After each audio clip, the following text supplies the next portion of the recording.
Mi gente linda, mi gente bella, muy buenas. Que el Señor les bendiga. Bueno, para este momento les traigo una poderosa palabra de Dios que se encuentra en el libro de Números, capítulo 14, versículos del 4 al 6. Después vamos a ir al versículo 18 y después del 31 al 32. Y así dice la poderosa palabra de Dios. Del 4 al 6 dice la palabra: y la gente extranjera que se mezcló con ellos tuvo un vivo deseo, y los hijos de Israel también volvieron a llorar y dijeron: ¿quién nos diera de comer carne? Nos acordamos del pescado que comíamos en Egipto de balde, de los pepinos, de los melones, de los puerros, las cebollas y los ajos. Y ahora nuestra alma se seca, pues nada, sino este maná ven nuestros ojos. Ahora miren lo que dice el versículo 18.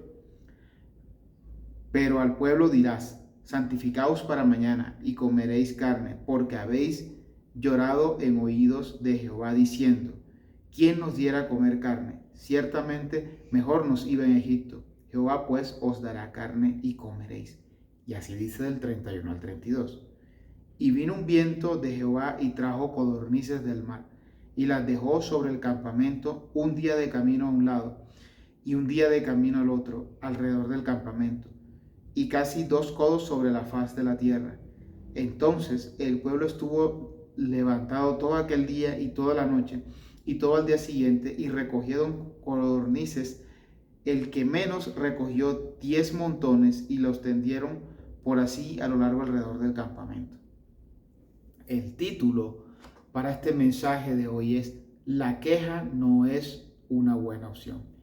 Para entender mejor el contexto de esta palabra, en este momento histórico, el pueblo de Israel ya había sido liberado del yugo que habían tenido por cientos de años en Egipto. Ellos vivían como un pueblo esclavizado. Y mientras estaban en el desierto, el Señor no los desamparó. La Biblia nos enseña que para salir de Egipto, el Señor abrió el mar rojo de par en par y ellos cruzaron en seco.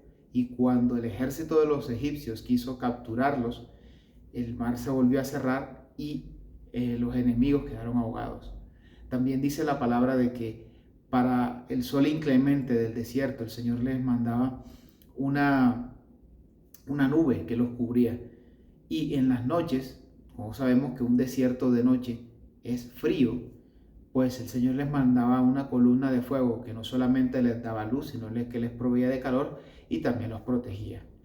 Ahora bien, viendo estas maravillas, se me olvidaba mencionar las plagas de Egipto que utilizó el Señor también para librarlo. En fin, Dios se había movido de maneras espectaculares, sobrenaturales, y aún este pueblo se quejaba. Ahora, hay que tener en cuenta algo: habían ciertas personas extranjeras que estaban mezclados con ellos, y ellos prestaron atención a las quejas de estas personas. Ahora, no estoy diciendo que vayamos en contra de las personas extranjeras, no. Aquí el contexto extranjero más bien significa como una voz extraña, diferente a la que ellos deberían estar escuchando o atendiendo, más bien, que es la voz de Dios. Cuando nosotros atendemos una voz diferente a la voz de Dios, es común de que cosas que no sean muy recomendables sean las que lleguen a nuestros oídos. En este caso, fue una queja. No está mal de que el pueblo quisiera un alimento diferente al maná. Bueno, esa es otra obra sobrenatural. Todos los días caía del cielo el maná, el cual eran unas hojuelas que, si se molían, se formaba una harina, y con esta harina pues podían hacer muchos alimentos. El problema no fue haber deseado carne, el problema fue la manera en que lo desearon. Es decir, se quejaron de Dios, y además de quejarse de Dios, anhelaron regresar a Egipto, que era en un estado mucho peor del que estaban. ¿Por qué? Porque eran esclavos. Así también el Señor, hoy en día, trayendo esta palabra en el contexto actual, Egipto significa una vida pasada donde estuvimos atados a muchas cosas que nos hacían daño, donde éramos esclavos. Nunca podemos desear regresar a un estado anterior en donde éramos esclavos a algo. Si el Señor nos hizo libre de eso, jamás se nos ocurra desear estar a donde estábamos antes, sino por el contrario, pensar en dónde el Señor nos quiere y a dónde nos va a llevar. La actitud correcta hubiera sido: viendo todas las maravillas que había hecho Dios.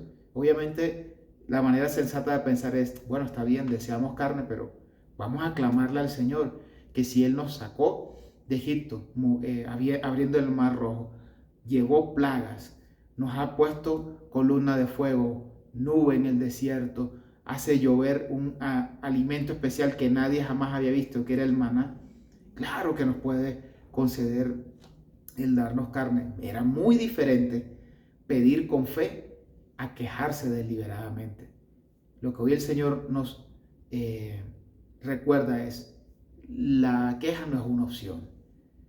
La opción verdadera es tener fe en el Señor, encomendar nuestros caminos y dejar que Él haga. Vamos a orar.